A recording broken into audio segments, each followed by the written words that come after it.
ॐ नीलाम्बुजश्यामलकोमलाङ्गं सीतासमारूपितवामभागं पाणौ महासायकचारुचापं नमामि रामं रघुवंशनाथम्।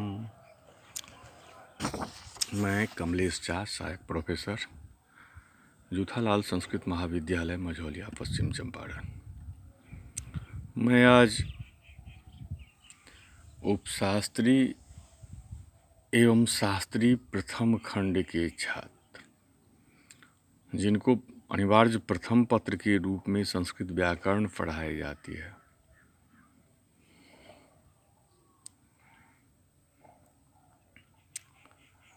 जिसके अंतर्गत लघु सिद्धांत कौमुदी नामक पुस्तक पढ़ाई जाती है।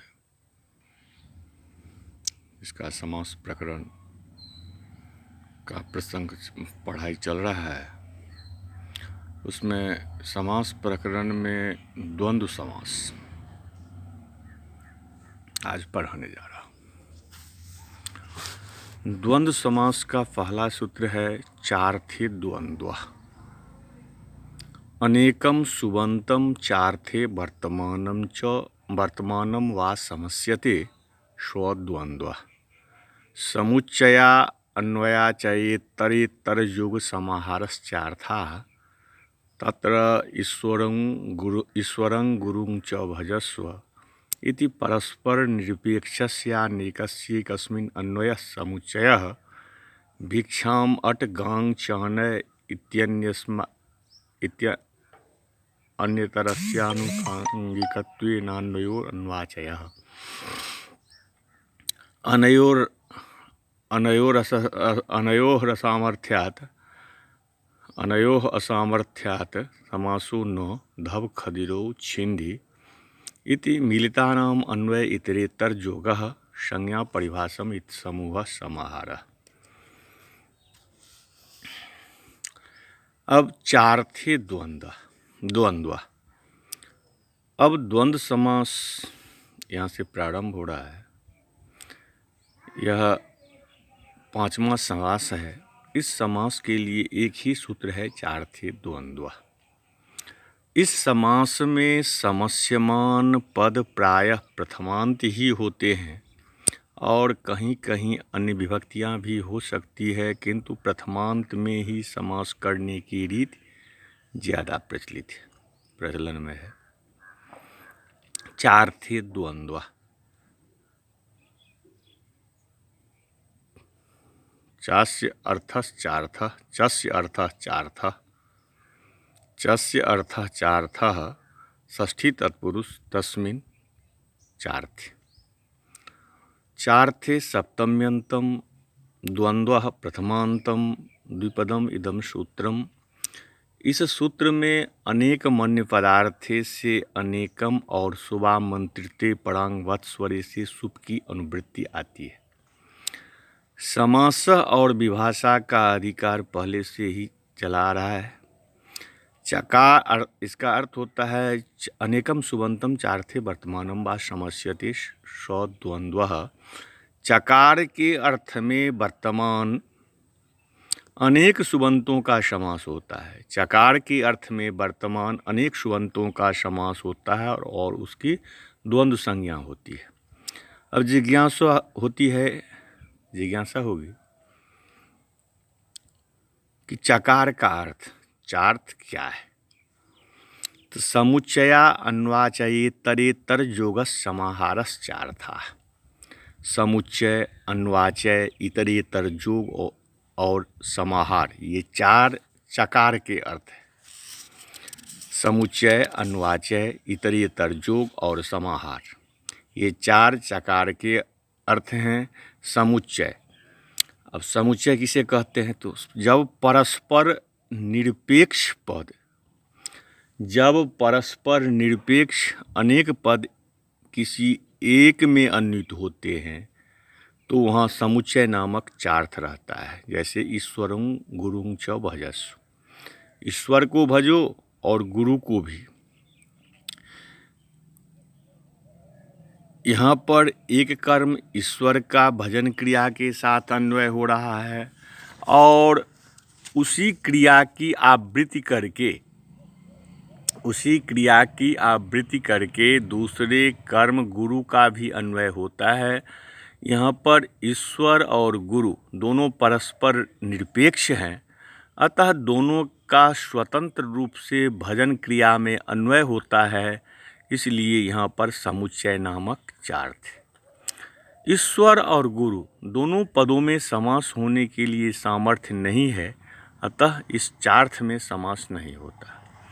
अन्वाचय, जब समुच्चयमान अर्थात जिसका समुच्चय हो रहा हो पदार्थों में एक का आनुषंगिकतया अर्थात गौण रूप से अन्वय हो, तब उसे अन्वाचय नामक चार्थ कहा जाता है। जैसे भिक्षामठ गांग चानय, भिक्षार्थ भ्रमण करो, यदि मार्ग में गाय मिले तो उसे भी लेते आना। भिक्षाम अट गांग चानय, इसका अर्थ होता है भिक्षार्थ भ्रमण करो, यदि मार्ग में रास्ते में गाय मिले तो उसे भी लेते आना।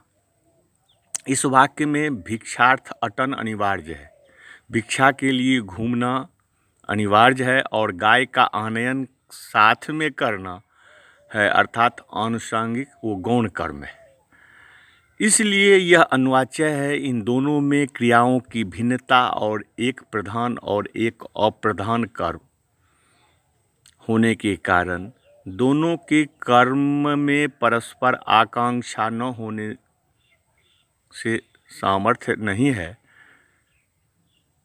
सामर्थ्य न होने पर समास भी नहीं होगा। इतरेतर जोग और समाहार में तो सामर्थ्य रहता है, इसीलिए उनमें समास हो जाता है।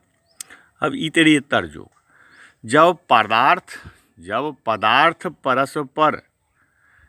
पदार्थ परस्पर में मिलकर आगे अन्वित होते हैं तब उसे इतरेतर जोग चार्थ कहा जाता है। जैसे धव खदिरो छिंदी, धव और खदिर के वृक्षों को काटो। यहाँ पर धव और खदिर दोनों मिलकर छिंद क्रिया में अन्वित हो जाते हैं, यह इतरेतर जोग है। यहाँ पर सामर्थ्य है। इतरेतर जोग में समास होने के बाद अंतिम शब्द के अनुसार लिंग और वचन की व्यवस्था होती है। जैसे धव खदिरों में धव और खदिर दो हैं, इसीलिए द्विवचन, और रामकृष्ण हरयः में राम कृष्ण और हरि तीन है, अतः वो वचन हुआ है। धवश्च खदिरश्च, यह लौकिक विग्रह है, और धवसु खदिरसु इस अलौकिक विग्रह में चार थे द्वंद्व से समास हुआ। प्रातिपदिक संज्ञा सु का लुक धव खदिर बना। अब धव खदिर शब्द से औविभक्त द्वितीया में सु औजस, तो औविभक्त धव खदिर औ। अब यहाँ प्रथमयो पूर्व सवर्ण से दीर्घ की प्राप्ति आती है, किंतु नादिच इस सूत्र से निषेध हो जाता है और वृद्धि रेश से वृद्धि होकर के धव खदिरो रूप सिद्ध हो जाता है। इसी तरह राम कृष्णो, रामश्च कृष्णश्च, यह लौकिक विग्रह, रामश्च कृष्णश्च इति राम कृष्णो, यह लौकिक विग्रह हुआ, और रामसु कृष्णसु अलौकिक विग्रह में चार थे द्वंद्व से समास हुआ, और समास प्रातिपदिक संज्ञा सु का लुक राम कृष्ण बना। अब द्विवचन में औ विभक्ति, फिर प्रथमयो पूर्व सवर्ण की प्राप्ति, फिर नादच इस से माने दीर्घ का निषेध करके वृद्धि रेश से वृद्धि करके राम कृष्णो सिद्ध हो गया।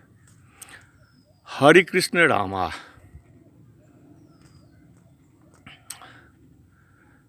हरिश्च कृष्णश्च रामश्च, यह लौकिक विग्रह हरि कृष्ण रामा, और हरिसु कृष्णसु रामसु इस अलौकिक विग्रह में चार थे द्वंद्व से समास हुआ। समास होने के बाद प्रातिपदिक संज्ञा सु का लुक राम हरि राम कृष्ण बना। अब तीन संख्या होने के कारण बहुत की विवक्षा में जस विभक्ति करके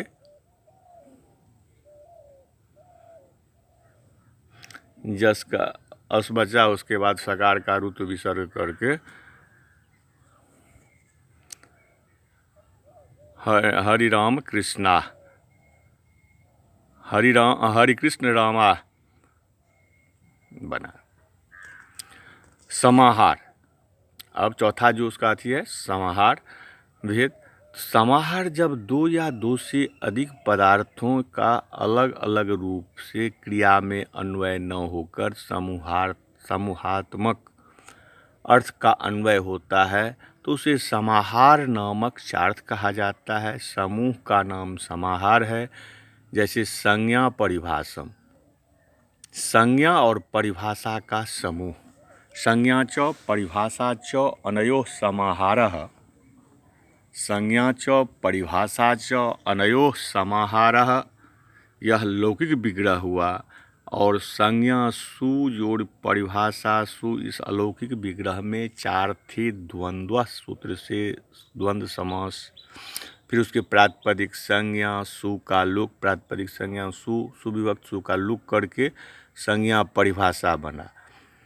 अब समाहार होने पर स्व नपुंसकम से नपुंसक लिंग और समूहार्थ के एक होने से एक वचन मात्र होता है। शुभ विभक्ति करके ह्रस्व नपुंसक के प्रातिपदिकस्य से परिभाषा के आकार को ह्रस्व करने पर संज्ञा परिभाष बना। असु के स्थान में अम आदेश पूर्व रूप करके ज्ञानम की तरह संज्ञा परिभाषा सिद्ध। अब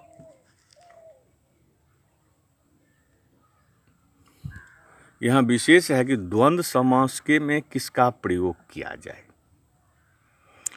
तो उत्तर, द्वंद्व समास में समस्यमान दोनों पदों के अर्थ प्रधान होते हैं और समास करने वाले सूत्रचार्थी द्वंद्व में अनेकम ऐसा अनुवृत्त प्रथमांत पद से निर्दिष्ट सभी शब्द होते हैं। सबकी उपसर्जन संज्ञा होकर सभी का पूर्व प्रयोग प्राप्त होता है। अतः इच्छानुसार किसी को भी पहले रखा जा सकता है, किंतु कहीं कहीं विशेष जगहों पर इच्छानुसार पूर्व प्रयोग नहीं किया जा सकता, क्योंकि इसके लिए विशेष नियम बनाए गए हैं। अब अगला सूत्र है राजदंतादिषु परम। येषु पूर्व प्रयोगार्हं परं स्यात् दंतानां राजानो राजदंता वार्तिक धर्मादिषु नियमः अर्थ धर्मो धर्मार्था इत्यादि। अब राजदंतादिषु परम, इस सूत्र की व्याख्या। राजदंत आदिर्जेषां ते राजदंतादयः तेषु राजदंतादिषु। राजदंत आदिर्जेषां ते राजदंतादयः तेषु राजदंतादिषु। राजदंतादिषु सप्तम्यन्तं परम प्रथमांतम द्विपदम इदम सूत्रम। यहाँ पर पूर्व उपसर्जनम पूर्वम से पूर्वम की अनुवृत्ति और आती है और प्रयुज्यते इस क्रिया का अध्याहार किया जाता है। अब राज, इसका अर्थ हुआ जो येषु प्रयोगार्हं परम स्यात्, येषु पूर्व प्रयोगार्हं परम स्यात्। तो राजदंत आदि गण में पूर्व निपात के योग्य पद का परनिपात होता है। उदाहरण है राजदंता, दांतों का राजा, अर्थात ऊपर सामने के दांत। दंतानाम राजा, यह राजदंत ही लौकिक विग्रह हुआ है। और दंत आम राजन सु, इस अलौकिक विग्रह है। ऐसे में षष्ठी सूत्र से सत्पुरुष समास प्रातिपदिक संज्ञा शुभ का लुक करके षष्ठी इस प्रथमांत पद से निर्दिष्ट दंत की उपसर्जन संज्ञा होकर उसका उपसर्जनम पूर्वम से पूर्व निपात प्राप्त था। उसे बाद करके राजदंतादिषु परम से पर प्रयोग अर्थात पर निपात हुआ, राजन दंत बना। अब नलोप प्रातिपदिकांतस्य से नकार का लोप करके प्रातिपदिकत्वेन विभक्ति जस दीर्घ सकार को ऋतु विसर्ग करके राजदंता। धर्मादिस्व नियम, ये वार्तिक है। अर्थ धर्मो धर्मार्था इत्यादि, यह वार्तिक है। धर्मादिस्व नियम, धर्म आदि गण पठित शब्दों में पूर्व निपात या पर निपात का कोई निश्चित नियम नहीं है। अर्थात इस गण में पढ़े गए सभी शब्दों में से किसी भी शब्द का पूर्व प्रयोग किया जा सकता है। अतः धर्मश्च अर्थश्च में द्वंद्व समास करके धर्मार्थो या अर्थ धर्मो दोनों प्रयोग बन सकते हैं। अब अगला सूत्र है द्वंद्वे घी। द्वंद्वे घी संज्ञं पूर्वं स्यात् हरिश्च हरश्च हरिहरो। द्वंद्वे घी, द्वंद्वे सप्तम्यंतम घी प्रथमांतम द्विपदम इदम सूत्रम। इस सूत्र में उपसर्जनम पूर्वम से पूर्वम की अनुवृत्ति आती है।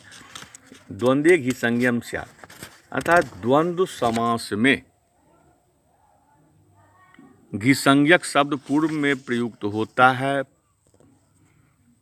इस सूत्र से यह विधान किया गया है कि यदि ऐसा घी संज्ञक शब्द द्वंद्व समास में आता है तो समास के बाद उस शब्द का आदि में अर्थात पूर्व में प्रयोग करना चाहिए। स्मरण रहे कि शेषो घ्यसक ही इस सूत्र से ह्रस्व इकारांत और ह्रस्व उकारांत की घी संज्ञा होती है।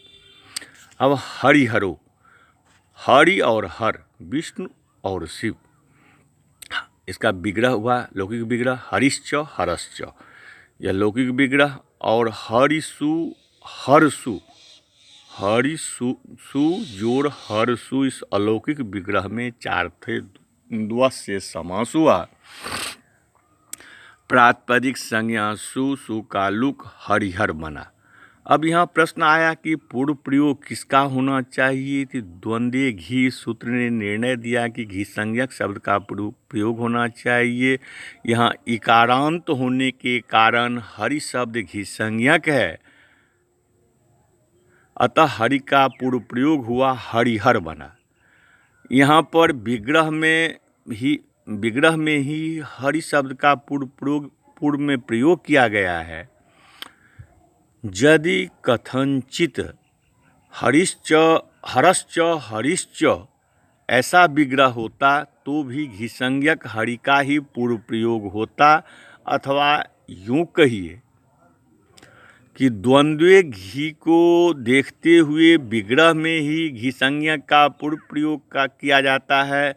हरिहर इसमें दो की संख्या होने के कारण द्विवचन ओ विभक्ति करके फिर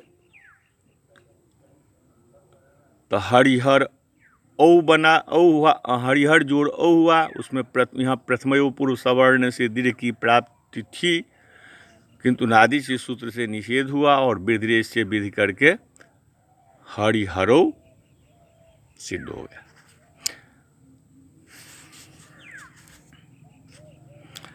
अब अगला सूत्र है अजाद्य दंतम।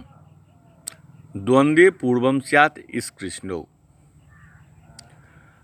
अच आदिर्जस्य तद अजादिः। अच आदिर्जस्य तद अजादिः। अत अंतो जस्य तत् अदंतम। अजादि च तददंतम। अजाद्यदंतम। अजाद्यदंतम प्रथमांतम एक पदम इदम सूत्रम। इस सूत्र में द्वंद्वे घी से द्वंद्वे की उपसर्जनम पूर्वम से पूर्वम की अनुवृत्ति आती है। इसका अर्थ होता है जो द्वंद्व समास में जो शब्द अजादि और अदंत हो, द्वंद्व समास में जो शब्द अजादि और अदंत हो तो उसका पूर्व में प्रयोग करना चाहिए। उदाहरण है इस कृष्णो, इस और कृष्ण, इसश्च कृष्णश्च। लौकिक विग्रह और इस सु कृष्ण सु अलौकिक विग्रह में चार थे। द्वंद्व सूत्र से समास प्राप्त हुआ। प्रातिपदिक संज्ञा सु का लुक करके इस कृष्ण बना। अब यहाँ पर कोई भी शब्द घी संज्ञक नहीं है, अतः द्वंद्वे घी का विषय नहीं है, तो पूर्व प्रयोग किसका हो।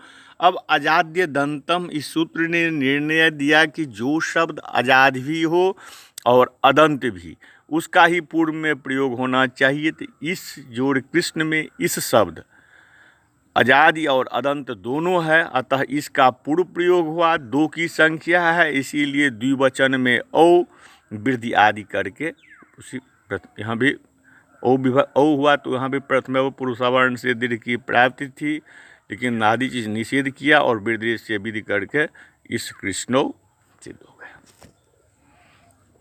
अब अगला सूत्र है अल्पाचतरम। अल्पाचतरम शिव केशवो उदाहरण है। अल्पः अच यस्य तत् अल्पाच बहुव्रीहि अल्पाच एव अल्पाचतरम स्वार्थे तरफ, स्वार्थ में तरफ प्रत्यय है। अल्पाचतरम प्रथमांतम एक पदम इदम सूत्रम, इस सूत्र में द्वंद्वे घी से द्वंद्वे और उपसर्जनम पूर्वम से पूर्वम की अनुवृत्ति आती है। इस सूत्र का अर्थ हुआ द्वंद्व समास के सभी शब्दों में, द्वंद्व समास के सभी शब्दों में जो शब्द अत्यंत कम अच वाला हो उसका ही पूर्व प्रयोग होता है।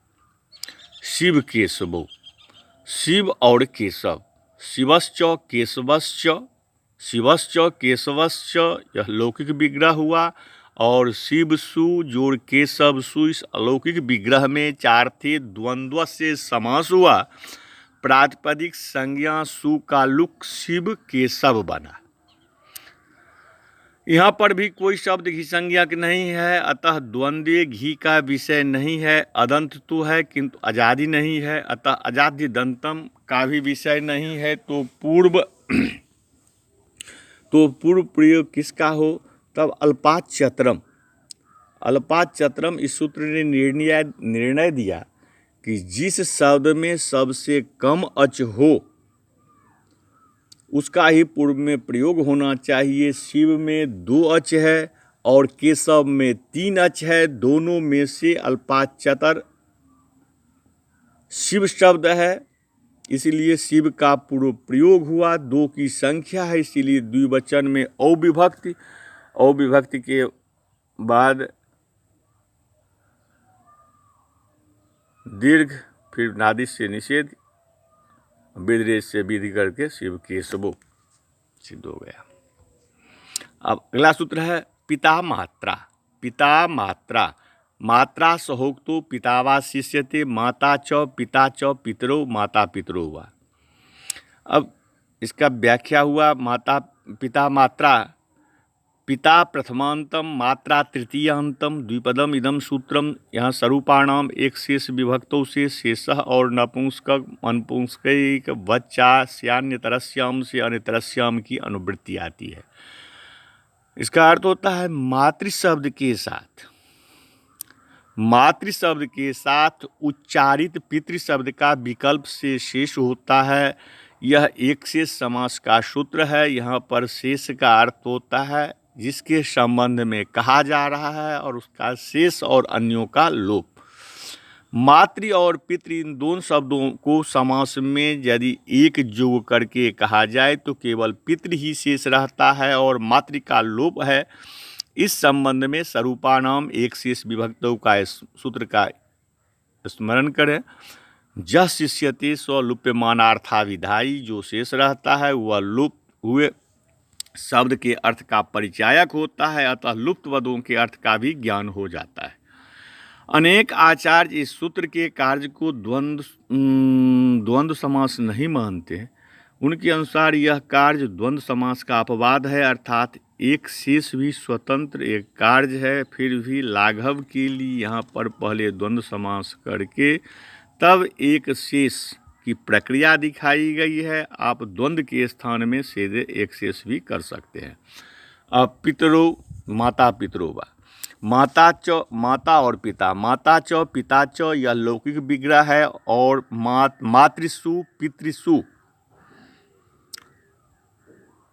यह अलौकिक विग्रह है। इस अलौकिक विग्रह में मातृसु पितृसु इस अलौकिक विग्रह में 4 थे। द्वंद्व से समास होकर प्रातिपदिक संज्ञा सुप का लुक करके पिता मात्रा सूत्र से पितृ का शेष और मातृ का लोप हो जाता है। और जस शिष्यते स्वलुप्यमानार्थाविधायी के अनुसार पितृ से माता का भी कथन होने से द्विवचन की प्रतीति हो रही है, अतः द्विवचन में पितरो बन जाता है।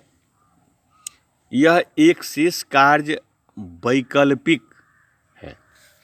यह एक शेष कार्य वैकल्पिक है। एक शेष न होने के पक्ष में द्वंद्व समास मान होकर माता पितरों ही बनता है। यहाँ पर मातृ शब्द का ही पूर्व प्रयोग होता है, क्योंकि पितुर 10 गुना माता गौरवे नातिरिच्यते, अर्थात पिता से माता 10 गुण अधिक गौरवमयी होती है।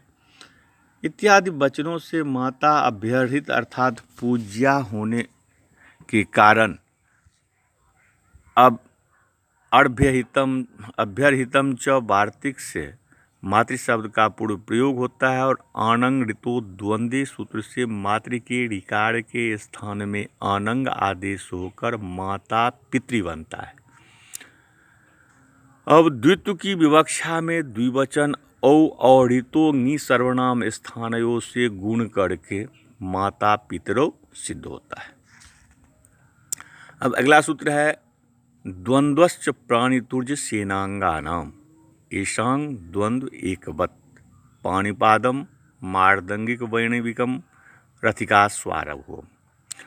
अब द्वंद्वश्च प्राणितुर्य सेनांगानाम तेष प्राणी च तूर्जन च, इसका विग्रह प्राणी च तूर्जन च सेना तेषाम इतरेतर जोग द्वंद्व प्राणितुर्य सेना प्राणितुर्य सेना तासाम अंगानि प्राणितुर्य सेनांगानि तेषाम प्राणितुर्य सेनांगानाम द्वंद्वः प्रथमांतम च अव्ययपदम प्राणितुर्य सेनांगानाम षष्ठ्यंतम त्रिपदम इदम सूत्रम। यहाँ द्विरेक वचनम से एक वचन की अनुवृत्ति आती है।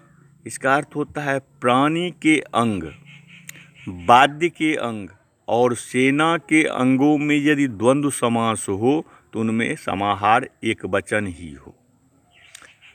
प्राणी तुर्ज अर्थात वाद्य यंत्र और सेना, इनके अंग के वाचक शब्दों का द्वंद्व एक वचनांत होता है। एक बदभाव एक वचनांत करने का तात्पर्य यह है कि इनका समाहार अर्थ में ही द्वंद्व समास होता है, इतरेतर जोग में नहीं। समाहार द्वंद्व एक वचनांत ही है, क्योंकि समाहार अर्थात समूह एक ही होता है। अतः इनके अंगों में समास के विग्रह बनाते समय ही समाहार का विग्रह बनाना चाहिए। उदाहरण पाणिपादम, हाथ और पैर का समूह।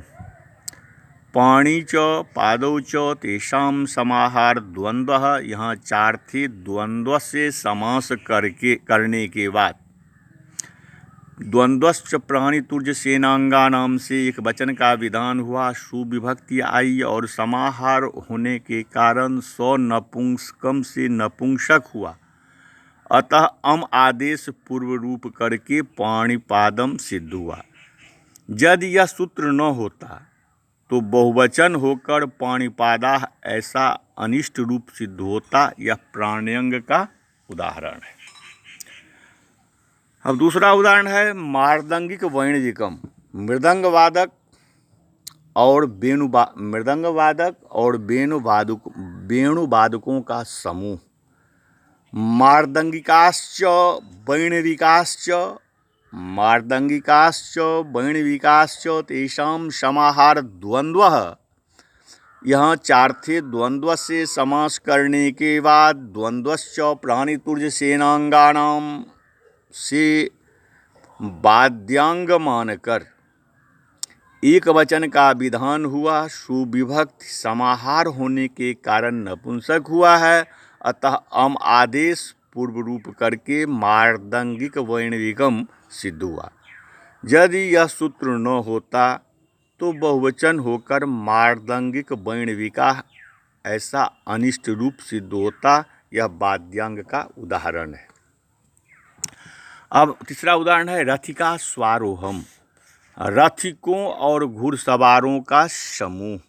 रथिकाश्च अश्वारोहाश्च तेषाम समाहार द्वंद्वः, यहाँ 4 थे। द्वंद्व से समास करने के बाद द्वंद्वश्च प्राणितुर्य सेनांगानाम से सेनांग मानकर एक वचन का विधान हुआ। अब एक वचन होने के बाद सुविभक्ति समास समाहार होने के कारण नपुंसक हुआ, अतः अम आदेश पूर्व रूप करके रथिका स्वारोहम सिद्ध हुआ। यह सेनांग का उदाहरण है। यदि यह सूत्र न होता तो बहुवचन होकर रथिका स्वारोहा ऐसा अनिष्ट रूप सिद्ध होता। अब अगला सूत्र है द्वंद्वात् चुदक हान्तात् समाहारे। चवर्गान्तात् दशहान्ताच्च द्वंद्वात् तच् स्यात् समाहारे। वाक् च त्वक् च वाक्त्वचं त्वक्सृजं समीदृक्धं वाक्त्विषं छत्रोपानहं समाहारे किं प्रावृट सर्दो। द्वंद्वात् चुदक हान्तात् समाहारे। चुश्च दश्च सश्च हश्च तेषाम् इतरेतर द्वंद्व चुदसः अन्ते जस्य स चुदसहान्ताः तस्मात् चुदसहान्तात् द्वंद्वात् पंचम्यन्तं चुदसहान्तात् पंचम्यन्तं समाहारे सप्तम्यन्तं त्रिपदम इदम सूत्रम। यहाँ पर राजा सखीभ्य टच से टच की अनुवृत्ति आती है। प्रत्यय परश्च तद्धिता समासांता का अधिकार है। इसका अर्थ हुआ चवर्गांत, दकारांत, सकारांत और हकारांत द्वंद्व से समासांत टच प्रत्यय होता है समाहार में। चवर्गांत, दकारांत, सकारांत, मूर्धन्य सकारांत और हकारांत द्वंद्व से समासांत टच प्रत्यय होता है समाहार में। उदाहरण है वाक् त्वचम, वाणी और त्वचा का समुदाय।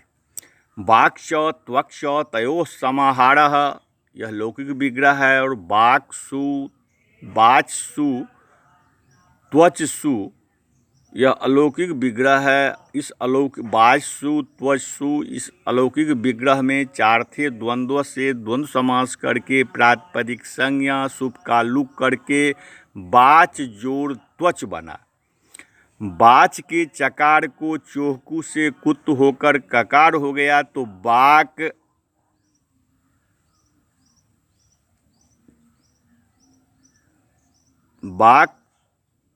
त्वच बना। अब द्वंद्वात् चुदक हान्तात् समाहारे से चवर्गांत मानकर समासांत टच होकर वाक् त्वच जोड़ अ बना। वर्ण सम्मेलन प्रातिपदिकत्वेन सु, समाहारत्वेन नपुंसक एवं नपुंसक एक वचन होकर वाक् त्वचम प्रयोग सिद्ध हुआ। अब दूसरा उदाहरण है त्वक्सृजम, त्वचा और माला का समुदाय। त्वक्च स्रज च तयोः समाहारः, यह लौकिक विग्रह हुआ। और त्वच सु स्रजसु, त्वचसु स्रजसु अलौकिक विग्रह है। इस अलौकिक विग्रह में त्वचसु स्रजसु इस अलौकिक विग्रह में चार थे द्वंद्व से द्वंद्व समास करके प्रातिपदिक संज्ञा सुप का लुक करके वाच जोड़ त्वच बना। अब वाच के चकार को चोहकू से कुत होकर ककार बना तो वाक त्वच बना। और द्वंद्वात् चुदसहान्तात् समाहारे च से चवर्गांत मानकर समासांत टच होकर वाक् त्वच अ बना। अब वर्ण सम्मेलन प्रातिपदिकत्वेन सु, समाहारत्वेन नपुंसक एक वचन होकर वाक् त्वचम सिद्ध हो गए। त्वक्सृजम, त्वचा और माला का समुदाय। त्वक्ष स्रज तयोः समाहारः अलौकिक विग्रह। और त्वचसु स्रजसु अलौकिक विग्रह। इसमें चार थे द्वंद्व से द्वंद्व समास करके प्रातिपदिक संज्ञा सुप का लुक करके त्वचसु त्वच जोड़ स्रज बना। त्वच के चकार को चोहकू से कुत करके माने ककार, चोहकू से कुत होकर ककार, चोहकू से कुत होकर ककार बना तो त्वक स्रज बना। अब द्वंद्वात् चुदक हान्तात् समाहारे से चवर्गांत मानकर समासांत टच होकर त्वक स्रज जोड़ अ बना। वर्ण सम्मेलन प्रातिपदिक सुविभक्त समाहारत्वेन नपुंसक एवं एक वचन होकर नपुंसक एक वचन होकर ज्ञानम की तरह त्वक्सृजम सिद्ध हो गया। समी दृखदम, समी और पत्थर का समुदाय। समी च दृखत च तयो समाहारः लौकिक विग्रह, और समीसु दृखतसु अलौकिक विग्रह में चार थे द्वंद्व से द्वंद्व समास करके प्रातिपदिक संज्ञा सुप का लुक करके समी जोड़ दृखद बना। अब द्वंद्वाचुरक हांतात समाहारे से दकारांत मानकर समासांत टच होकर समी दृखद अ बना। वर्ण सम्मेलन प्रातिपदिकत्वेन सु समाहारत्वेन नपुंसक एक वचन होकर समी दृखदम सिद्ध हुआ।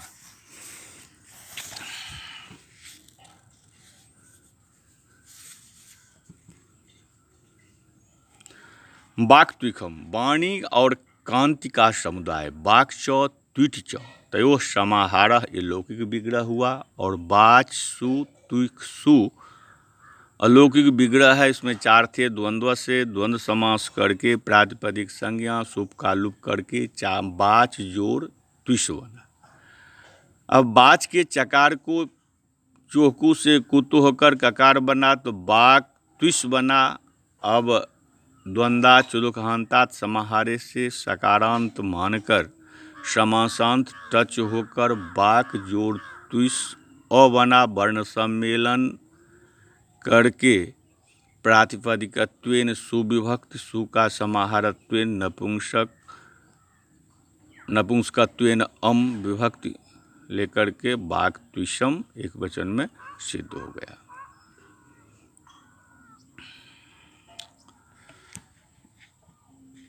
तो कहता है जो समाहारे किम प्रावृत सर्दो, यदि इस सूत्र में समाहार में हो ऐसा नहीं कहते तो इतरेतर जोग द्वंद्व में भी टच हो जाता, सो नो है, इसलिए सूत्र में समाहारे ऐसा लिखा गया।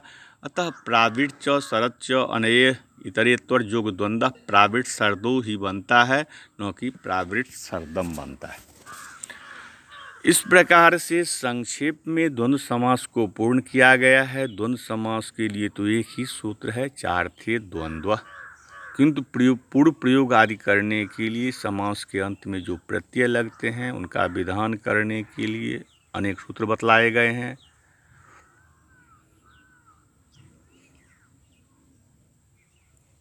इस तरह से द्वंद्व समास का प्रकरण समाप्त होता है।